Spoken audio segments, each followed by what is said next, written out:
Hello, everyone. Welcome to our webinar today, sponsored by the Robert and Patricia Switzer Foundation.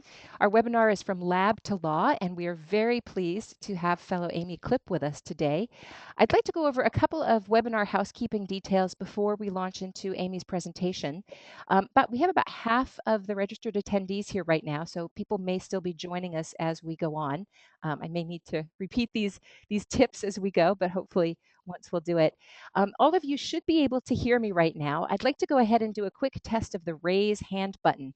On your GoToWebinar control panel, there should be a little button that looks like a hand. And if you click it, it will raise the hand. If you can hear me, go ahead and use the raise hand button now. I see hands going up. Super. Super. All right, thanks everybody. That is also conveniently enough one of the ways that you can ask a question during the presentation. So now that you've all found that button, you'll be able to use it to ask questions during Amy's presentation. The second way that you can ask a question, and we actually, during Amy's presentation, we'd like to keep questions in the questions panel, which is a little bit further down on your GoToWebinar control panel. You'll see that you can type in a question. The question will come to me, and I'll be able to ask Amy the question during her presentation. So that's a second way to ask questions. And then if all else fails, and you just cannot remember those two ways, or they seem to be giving you trouble, you're also welcome to use the chat window, which is at the very bottom of your GoToWebinar control panel. So 3 ways to ask a question. You can use the raise hand button, you can type your question in, or you can use the chat window. During the presentation, I will be sort of acting as moderator for the questions. That's just so that Amy doesn't have to keep a close eye on her control panel the whole time. And I will be passing all of the questions through to Amy as they're asked in the order they're asked. So if you're waiting to have your question answered, just hang tight. We will get to all of the questions in the time that we have. Also, just so you know, the webinar is being recorded. I've already hit the recording button, so we're recording now. We will post the webinar recording edited down to Amy's content and the question and answer period. We'll be posting that onto our website, switzernetwork.org/blog, sometime in the next 24 hours. So if you have to cut out early, or if you have a colleague who couldn't make the presentation today or who you'd like to get a recording to, you can always visit our blog on the website within the next 24 hours. It should be posted. So that's a quick way to do that. Other than that, if you have any problems at all, technical problems during the webinar, feel free to use the chat window to message me. You can send the message to the whole audience, or you can use the chat window drop-down box and send it just to organizers. And then that message will come to me. So if you are having trouble with your audio, if you try to ask a question using your headset and it doesn't seem to be working right, that's how we can work in the background to fix that and not tie up the presentation. So with all of that said, we'd like to go ahead and get started. So since some folks are joining us just now, we'll go ahead and start from the top without the webinar housekeeping. Hello, everyone, and welcome to From Lab to Law. We are very pleased to have fellow Amy Clipp with us today to talk about her work with the state of Louisiana in developing a coastal plan that will work for everyone. Amy is a 2009 Switzer Fellow. She's a writer and policymaker whose recent projects have focused on the sustainable restoration of Louisiana's coast. She's written all of the state's major coastal planning documents post-Hurricane Katrina and is working really hard to translate technical information into layman's terms and help state agencies adapt their policies to a changing climate and landscape. In 2008, she wrote the Louisiana Master Plan for a Sustainable Coast, and that document, which outlines a vision for storm protection and wetland restoration in Louisiana, won the National Association of Environmental Professionals President's National Environmental Excellence Award, as well as the Renewable Natural Resources Foundation's Outstanding Achievement Award. Now today, in today's webinar, we'll be talking about her latest and greatest plan, which is a new coastal plan that just came out just recently. And this webinar will be focusing on her experiences of bringing everyone to the table to reach agreement and craft a document that takes everyone's concerns and interests into account. So again, we're very pleased to have Amy with us. And with that, I'd like to go ahead and turn the mic over to Amy. Thank you, Lauren. And thanks everybody for being part of the discussion today as we engage around what I think is an incredibly fruitful realm, the territory between science and policy. But before we begin, I want to make 2 things clear. One, I am neither a scientist nor a policymaker. I don't hold public office. Instead, I'm a writer and mediator.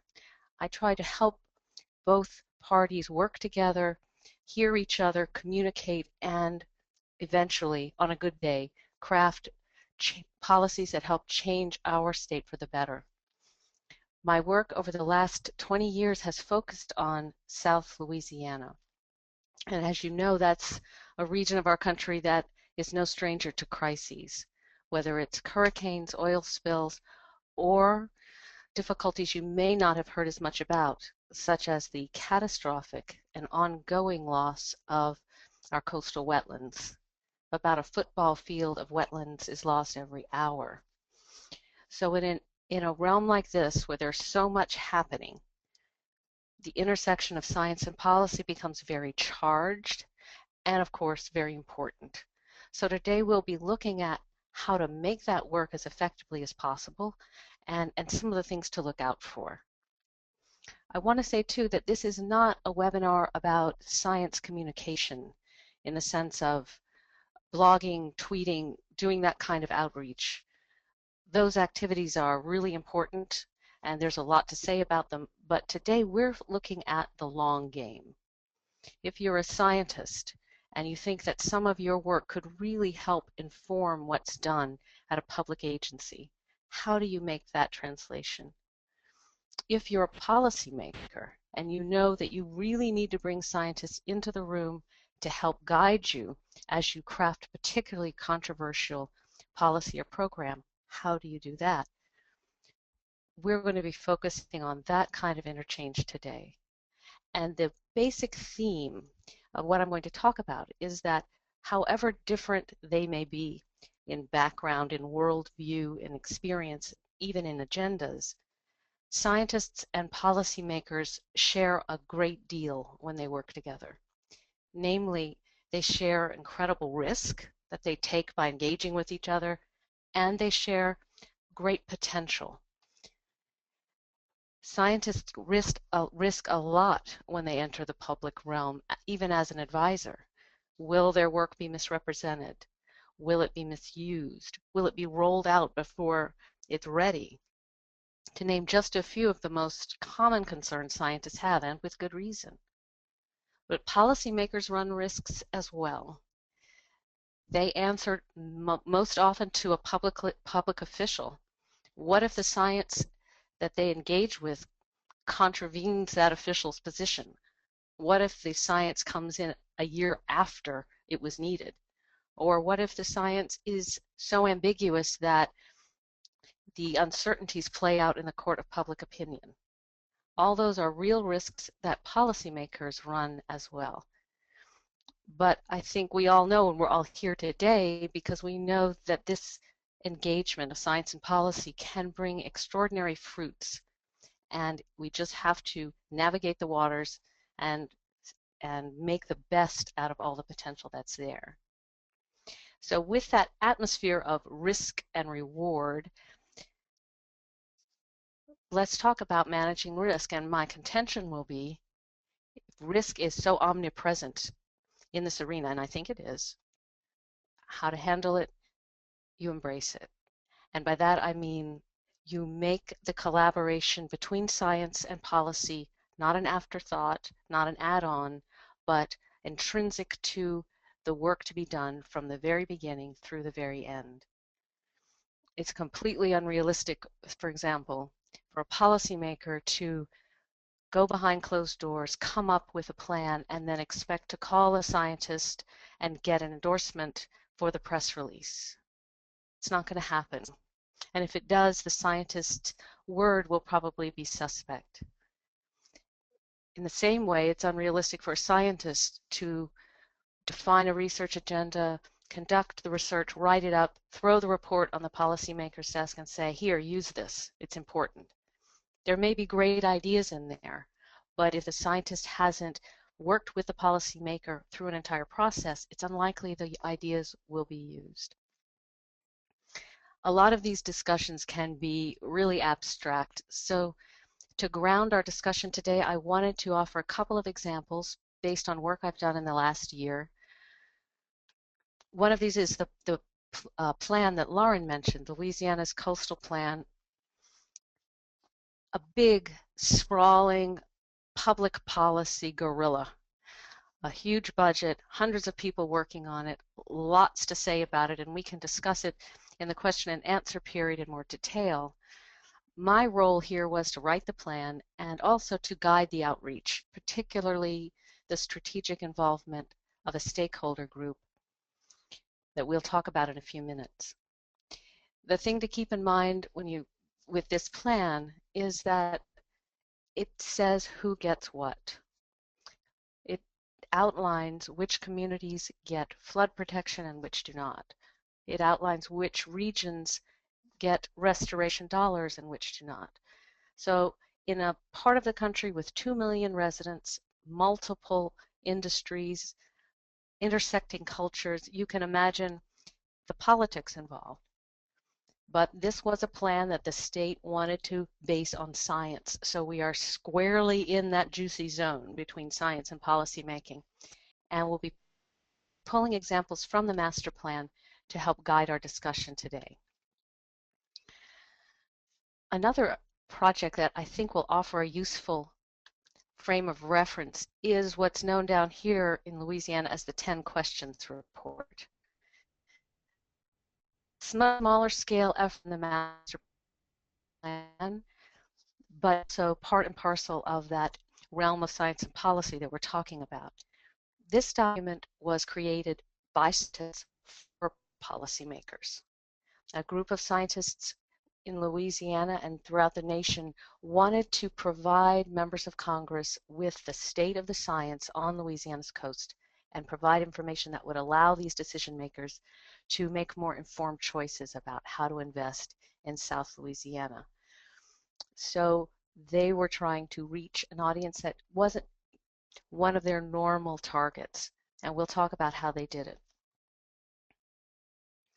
So today we're really grappling with how to manage risk, how to maximize rewards in this realm of science and policy, and I'm going to offer a couple of rules of the road that I found to be super helpful.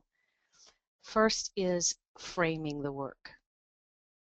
And by this I don't mean a PR gloss, a tagline, something that is slapped over the project.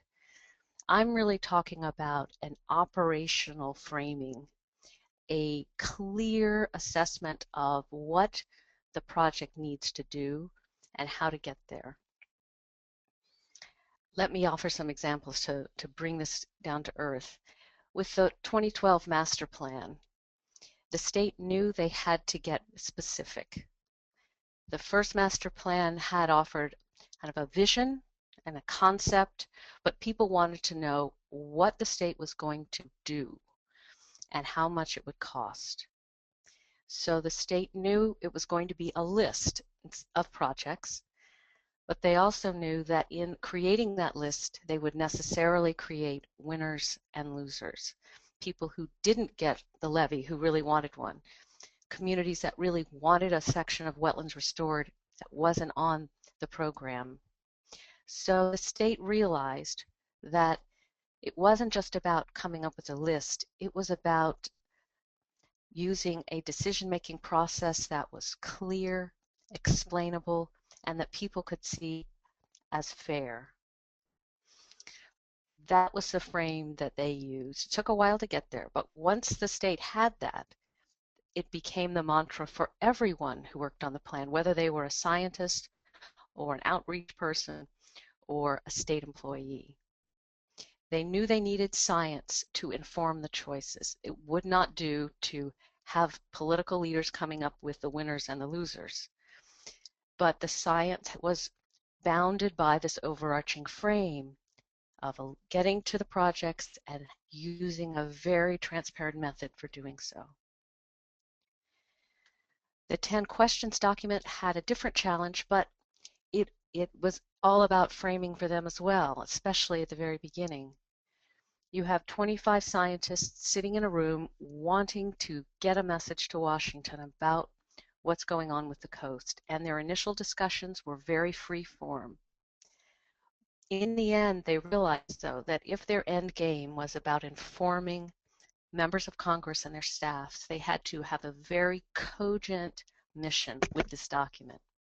And that's when they came up with the idea of the 10 questions. This frame helped everybody. It helped the scientists who realized, okay, I'm going to work on one of these questions, provide as much information about it as I can, and highlight what we don't know. It defined their mission as authors. It helped the readers of the document because they weren't quite sure what they were going to get. They could see, aha, 10 questions. Oh, I'm interested in navigation. I'm going to hone in here. Very transparent frame of what this document was all about. And that framing clarified and supported the mission of the document throughout. So if you're a policymaker and you have a thorny problem on your hands, you know you need to bring in scientists, you know you need to bring in other people, be sure that you have thought deeply about this framing and that you put in the time with your team to really get a solid and common vision of where you're going. If you're a scientist and you're asked to join an effort, a policy effort, but you don't see that kind of clear framing and you don't sense that that kind of thinking has been done, be wary. And if you're in a position to do so, recommend that that framing be completed. So framing's important for sure, but so are allies. We all know that it's not enough to create something, roll it out the door, and expect it to meet with great support off the bat if people haven't been brought along with you. But there's a lot more to it, as I'm sure you know. The master plan offered some great examples of how to work this end of things. And I want to focus in on the framework development team that was created to support the master plan. This was a 30-member group, people from representatives from local, state, and federal agencies, from fishing associations, from NGOs, scientists. State was there. It was a very broad-based group.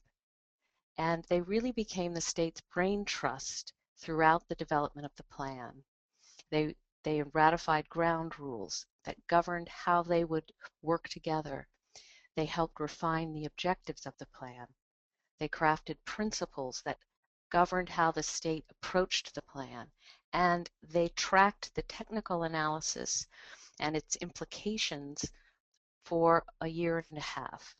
This group met once a month and was heavily involved in all aspects of the plan's development, so that by the time the draft plan was written and going out to the public, the plan already had 30 plus, not advocates, because not everyone on the framework development team agreed with everything in the plan, but informed partners who could help pave the way, not just with their constituencies, but with all the public, the realm of public people that were involved in reviewing the plan. So allies were crucial to this process. For the 10 questions document, similar importance. If you look at the makeup of the science team, you'll see many, many disciplines here. And each of the 10 questions was analyzed by an multidisciplinary team. So the scientists were having to stretch immediately in their crafting of a response to their individual questions. But they also had to work with a coalition of NGOs who were funding the report. And those NGOs had their own ideas about how things had to work.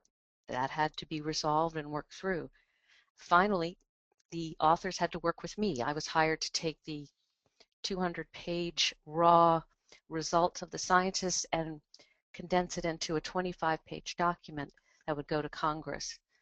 So they had to work intensively with me to make sure that I was accurately depicting the clarity of their message and the ambiguities that still remained about some of these questions. But the benefit of having done all of that work for these scientists was when their document was complete, they could feel good about its accuracy, and it had very ready entry points thanks to all the allies that they had worked with along the way.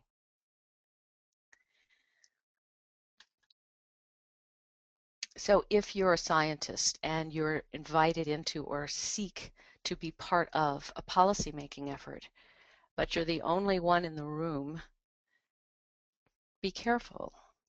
There's strength in numbers. There's strength in having a large group that's with you troubleshooting. But of course, allies are tough too. It takes time if you're the policymaker who's convening the work to find the allies, to cultivate the allies, to work with the allies. The framework development team meetings were extremely resource intensive. The state put a lot of time and money and staff hours into preparing for and conducting those meetings. But that isn't even, in my view, the hardest part of this work. If you have allies and you're working together through a process, the time will come when you have to share information before you're ready. And that's really hard. It's hard for scientists. In fact, it's the antithesis of what they're trained to do, sharing interim results. It's hard for policymakers to tip their hand and show results or trial balloons or half-baked strategies before they're fully fashioned. Again, they run the risk of being outed in the press and having to defend something that wasn't even completely ready for prime time. But it's necessary, this kind of information sharing. So how to do it safely and productively? Well, with the master plan, the framework development team offered a very good and safe container for this kind of sharing.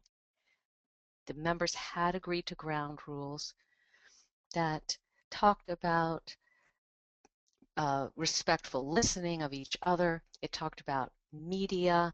It talked about all of the kinds of things that could make someone nervous if they were going to bring interim results to a public forum. And these were public meetings. There was no way to avoid having citizens wander in off the street, and many did. But there was also a very strong sense of we're in this together, we're working this together, and we're going to make it useful. And so the state began to trust that a little bit more. For example, they showed a nice pretty picture like this. It's a depiction of the utility of various groups of projects in their land building potential. And it's a nice graph, but it's not enough. The framework development team looked at that and said, it's great, but we want to know what the assumptions are that led to this. We want to know the process you use. We want to know what's going on under the hood of your analysis that allows you to produce a graphic like this. So the state had to dig a bit deeper there. And what happened was a subset of the framework development team of people who were technically inclined and detail-oriented agreed to work one-on-one with the modelers and really delve into the analysis, and asking questions about how they were proceeding, gaining a much more specific idea of the models and the analysis limitations and strengths.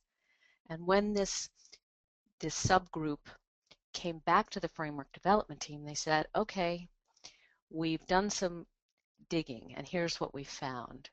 We found that the models and the analysis are not perfect. They have several limitations, and here they are. And those were thoroughly discussed. But the subgroup members also said, even with these limitations, we think the analysis the state is performing is good enough. It's a good enough way to help inform decision making up for this plan.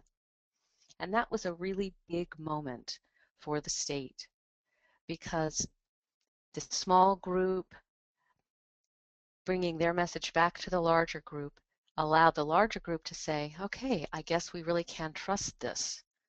Our representatives have had a look and they're telling us it's okay. They weren't whitewashing the deficiencies, but they were keeping their eye on the larger picture.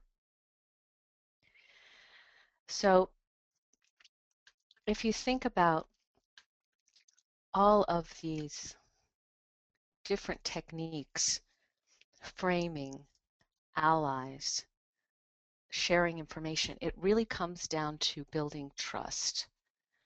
And I'm not talking about perfect trust, of course. I'm talking about an operational, pragmatic trust that allows people of very different persuasions to say, all right, I wasn't completely on board with this at first, but I see where you're going with it. And I may not even agree with everything you've put down here, but I can live with it with these caveats because limitations have been defined, implications have been explained, and you've used a transparent process.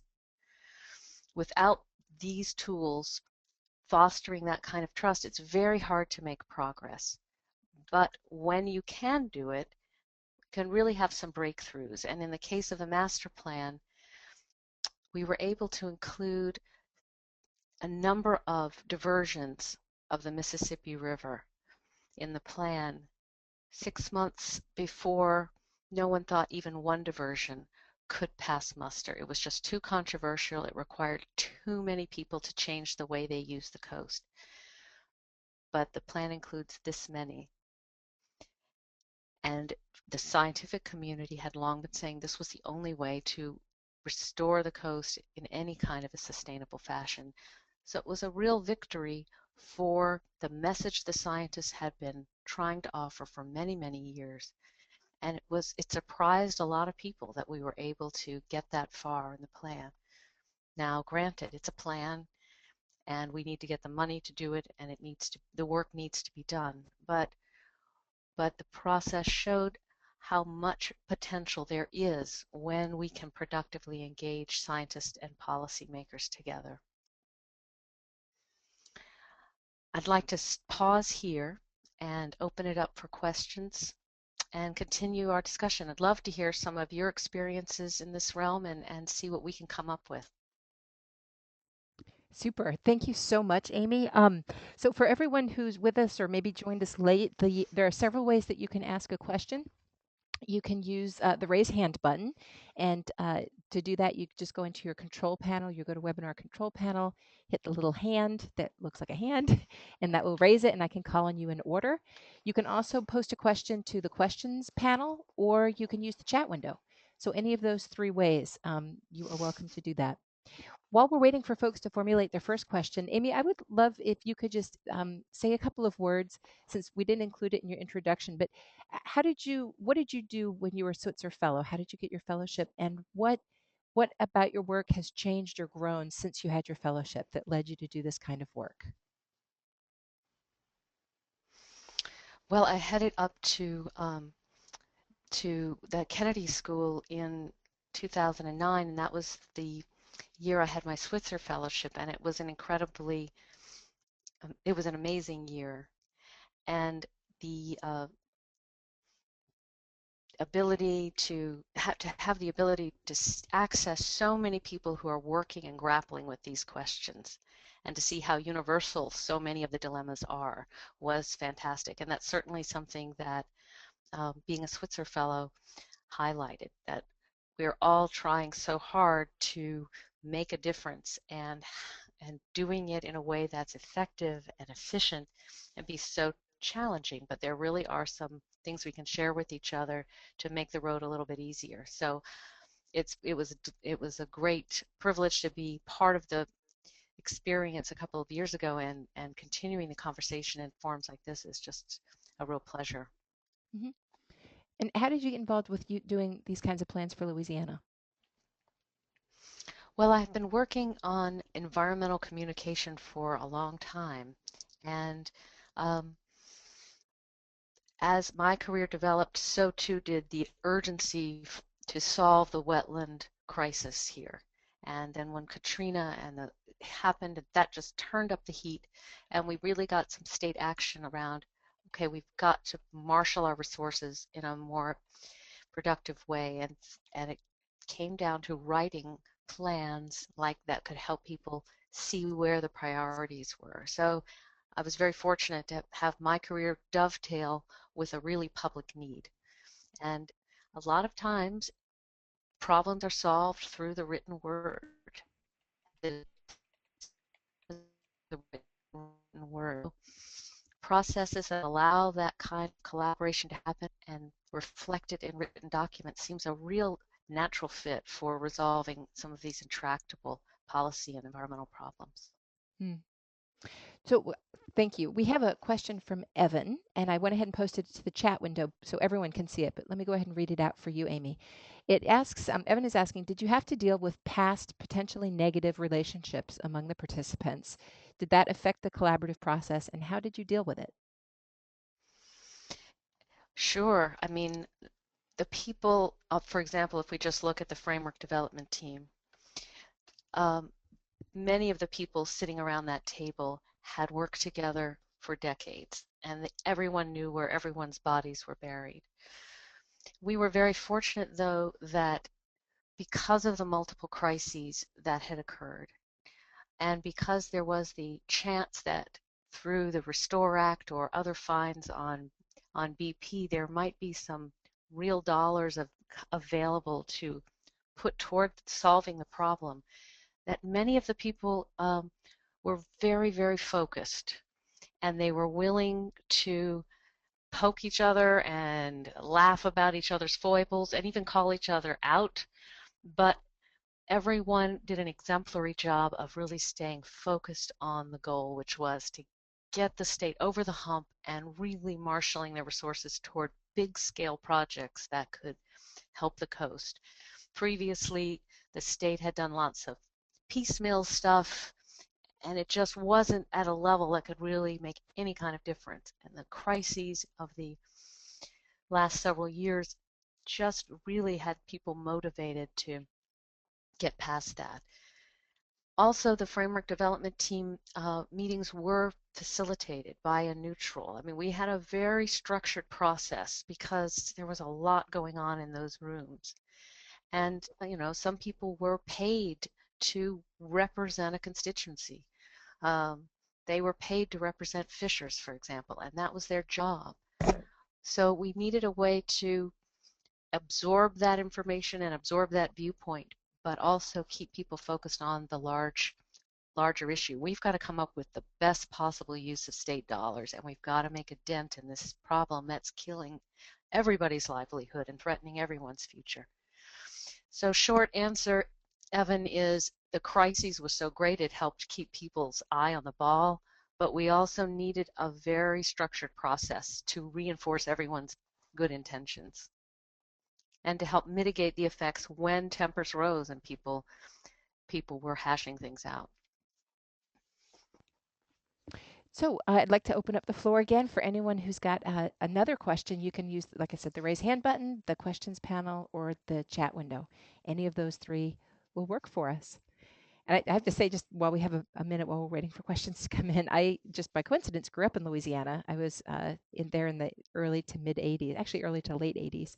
And the idea that that Louisiana could come up with a master plan for anything is kind of shocking. I mean, it is that, I mean, it's kind of notorious as a state where people fail to plan and then have to live with the consequences. So I do think it's incredible to me and really inspiring to me that those terrible crises that have happened in the last few years there have resulted in something so positive for the state.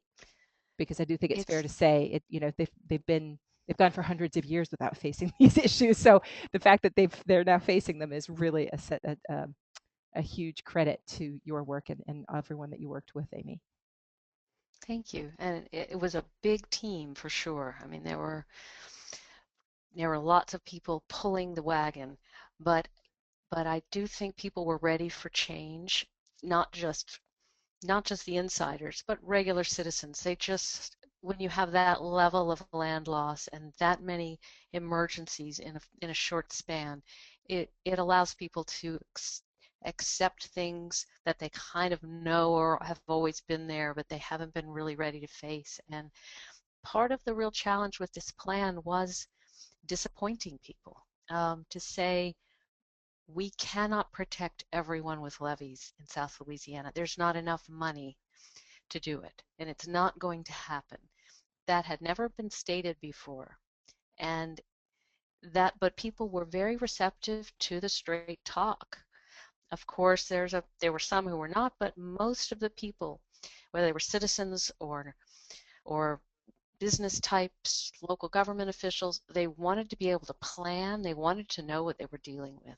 And so it was a big leap forward for sure. And let's hope we can keep the momentum going, because these kinds of processes are a lot of work.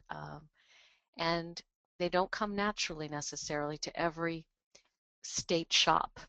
So we've just really cracked the lid, and we have a lot more to do. But I think that we've certainly turned one or two pages in our notorious history in Louisiana.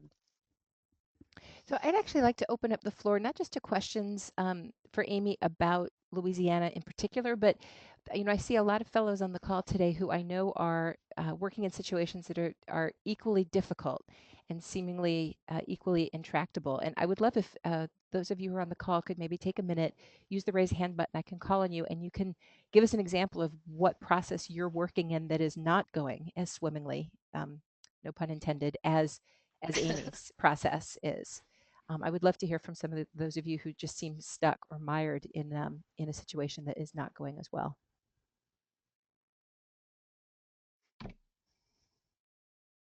And Amy, while we're waiting for folks, when you and I were planning this webinar, you and I had talked a little bit about Rand Corporation's role, but I noticed you didn't mention it in the presentation. Would you mind talking about them a little bit? Sure. The state had an extensive technical team looking at modeling the coast, modeling how different kinds of projects would function.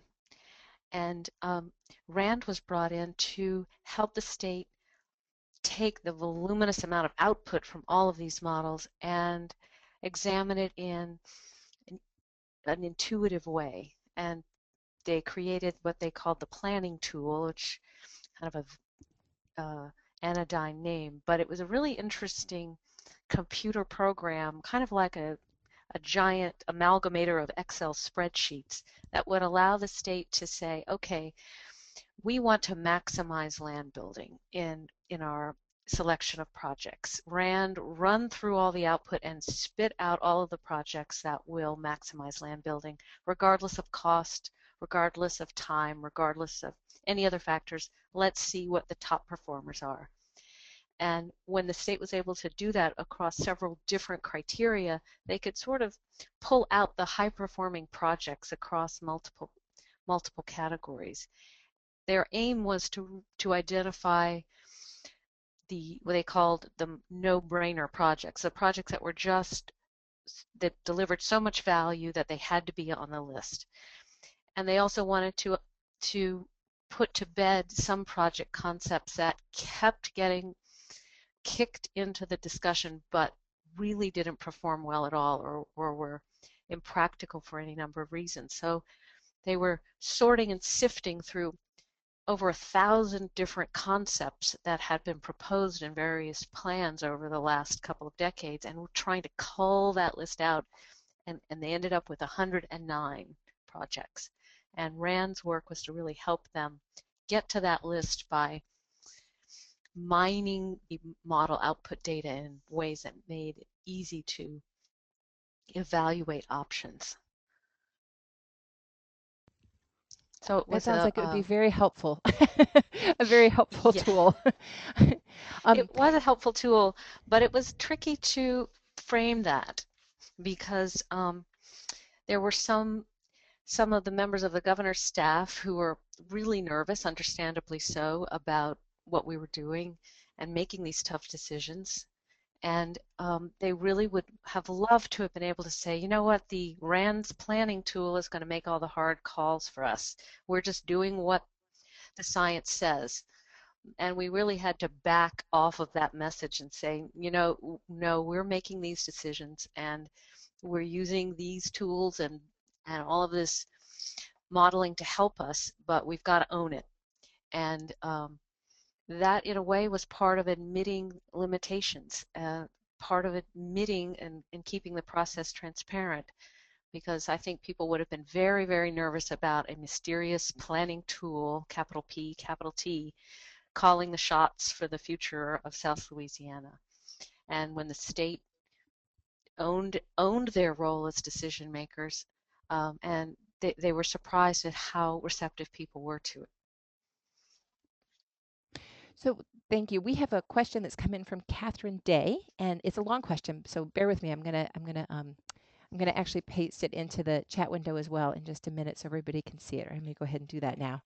Um, and that way everybody can look at it as I'm reading it. So she's asking a really interesting question. She says, how do you think a scientist newly approaching a problem can best determine how to engage with policymakers and who to engage with?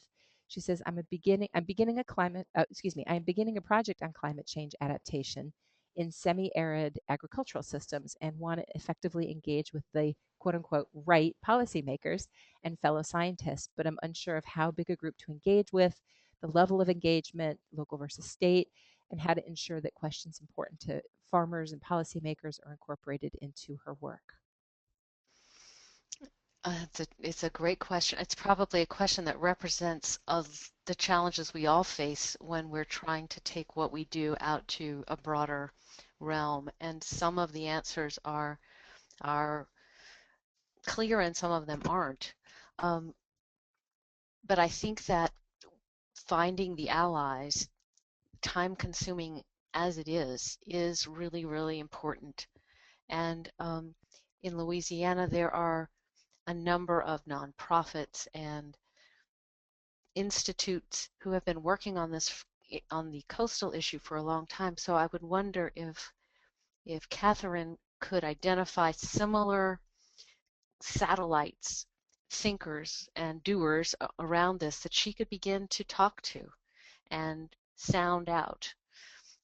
I don't really think there's any way to skip that step.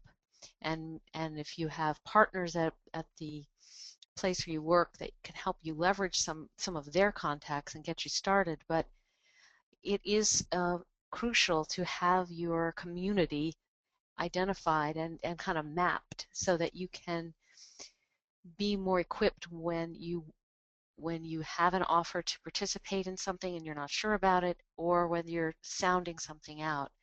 I would ask Katherine, and are there places she can start, or how has that process been for her so far where she's working? Katherine, I noticed that you're on a headset. If you'd like, I can go ahead and unmute you if your headset's working. And if not, feel free to go ahead and pose another question using text or using the chat window. But if you have a headset and it's working, I'll go ahead and unmute you. Oh, she says she doesn't have a microphone. Okay, well maybe Okay. you could answer back using the question window, and I can pass that along to Amy. That's no problem. Okay. And I think that's a real struggle for people who are just starting in a new space. I mean, I think, and we have just to let you know, Katherine, we do have another webinar coming up in December, which is a climate adaptation help desk. And a few of the folks who are on today's call are actually going to be the panelists for that call in December, that webinar in December, which does seek to answer some of these questions. And that might be a good question for that group in December as well. That's on December 11th.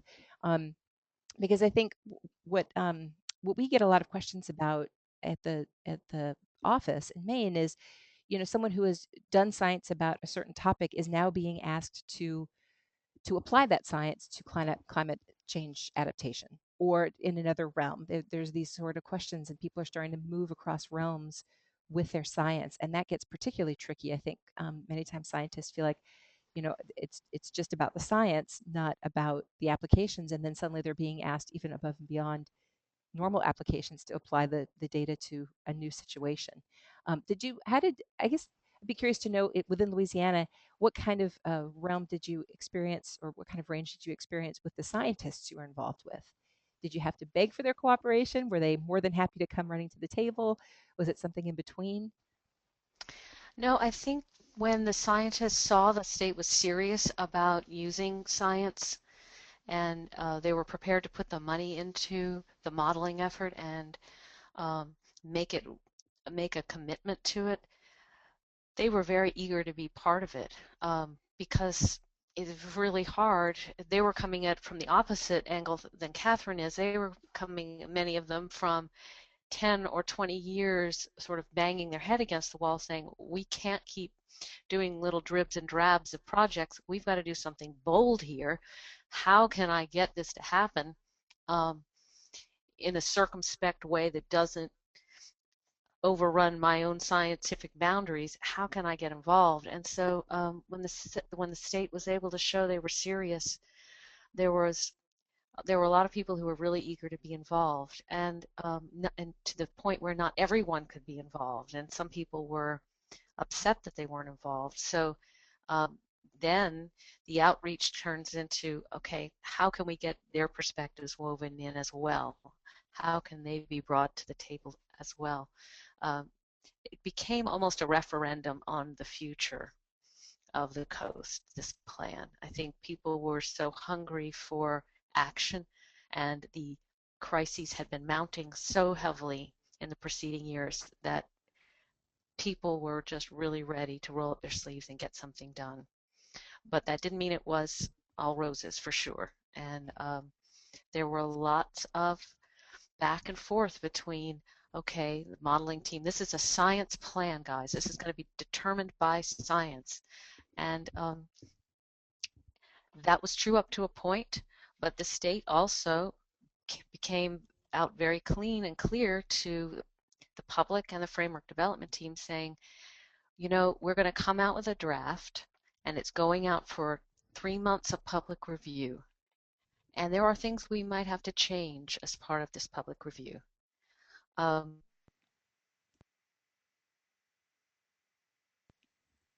things, why small communities, particularly in areas that have had just a huge amount of wetland loss, and there's no very easy way to rebuild what has disappeared just because of the way the coast dynamics work. They were given a few more things so that the local officials could sincerely say, look, I've taken care of my people. But the real cornerstones of the plan, the river diversions and the pragmatic use of levees, i.e. the limited use of levees, were left untouched.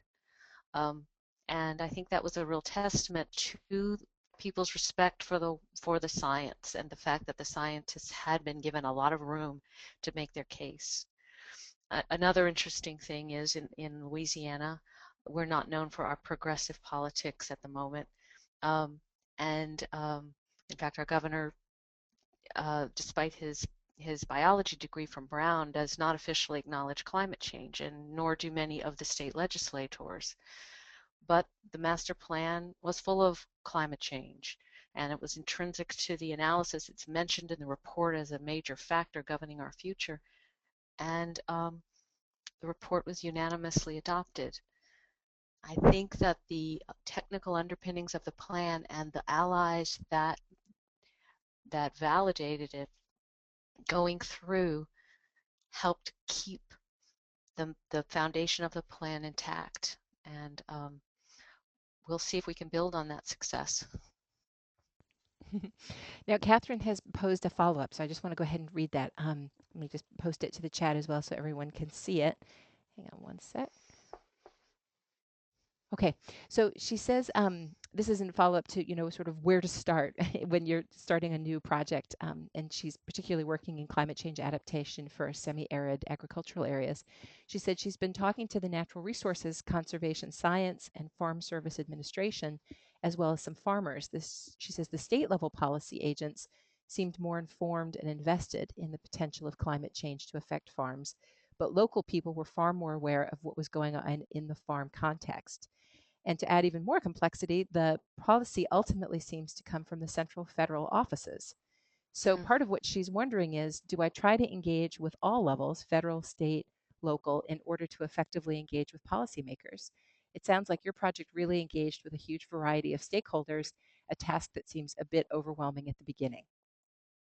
Yes, and our project had the benefit of momentum and focus, whereas it sounds like Catherine's the environment she's working in, everything is a bit more inchoate at this point, and people are working in different levels and different areas, so that does make it really challenging. And as a single person, as a scientist, trying to bring all this together, it is incredibly daunting. So it's almost a process of identifying a few really solid potential partners and seeing how to chip away, how to identify an avenue in. But it's not quick work. I mean, it's committing for years to chip away, and that's hard. But I think that when a problem is in that unformed shape, it's really not too much of an alternative to chip away, to try to keep bringing more and more people into your coalition, and then you might get a real idea of, wow, we have an opportunity to affect this law or this program or this policy. This can be our poster child, and here's how we can responsibly inform how that goes forward. I think it's about identifying your levers for action, and sometimes that takes a while, sometimes they pop up. And if you have a coalition or a stable of allies, then you're much more likely to be able to take effective action. Well, it does seem, given what we've seen with the weather patterns and some other things just in the last 12 months, it does seem like this is a really critical time for anyone who's looking to affect change. I mean, that we are seeing increasing numbers of crises all over the country and all over the world. So once these systems and sort of levers have been identified, people could find them tripping very quickly, They given can. conditions in local areas. And then it's important to be ready to move and to have your own frame and those of your colleagues ready to weigh in. And it's a very strategic game. Um, it's not a game, but you know what I mean. It's a very strategic thing to to be working this at many levels, your own work, how it could apply to the public realm, what the most likely place that is, what's the most productive avenue. You don't want to be railing against something that just isn't ready to shift. You want to find something that's meaningful but yet is open to change.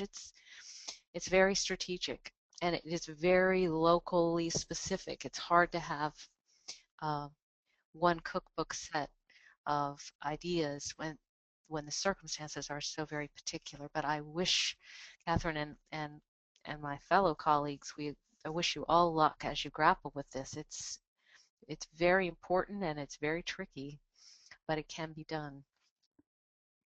Well, Amy, that's actually a good closing sentiment because we are at the end of our time for the webinar, and we don't. Oh, for Mike Antos just posted something. Let me just read it. Mike is saying, for Katherine, I work on adaptation issues in California, though not agriculture, and can pass on some information on state and regional guides. So super. I will make sure that she gets that, Mike. I will forward that along. He's saying local knowledge is critical for on the ground issues, but let's connect if you haven't already tapped into state and regional planning guides. So, and I think that that's an important thing. That's why we wanted to hold this webinar, not just about this specific issue in Louisiana, but in general, so much of what we do and what we seek to do as a network is to connect people across the network. Amy, your expertise is invaluable for others in the network, just like they're grappling with questions that someone else, within the fellowship may be able to answer, or one of our contacts. So I would Sure. encourage you all, we will, like I said, we will be posting this webinar, a recording of this on our website. And there is a comment section. So if you had a question that you didn't get to ask today, or you think of after the webinar is over, because as we all know, that's always the way. The minute we finish the call, you're going to think of a question. Feel free to post it in the comment section, and we'll make sure that Amy gets a copy of those questions and can answer them. And I would invite you all to continue the discussion there as well. From our side, we again want to just say thank you so much. Amy, if you want to call up that last bit of a slide there with the contact information, I see it's got your website on there too. And that way we Mm-hmm. can make sure that everybody sees your website as well and can visit you there. Um, it's www.amyclipp with two P's.com. And you can also find the Switzer Foundation, the Switzer Network on Facebook and Twitter. So thank you all for joining us. Again, thank you so much to Amy for taking your time today to share your experiences in Louisiana with us. And I would just say keep up the good work. I think my home state is in good hands. Thank you. Thanks to everyone, and good luck on all the great work you're doing. Thanks so much, everybody. Have a great day.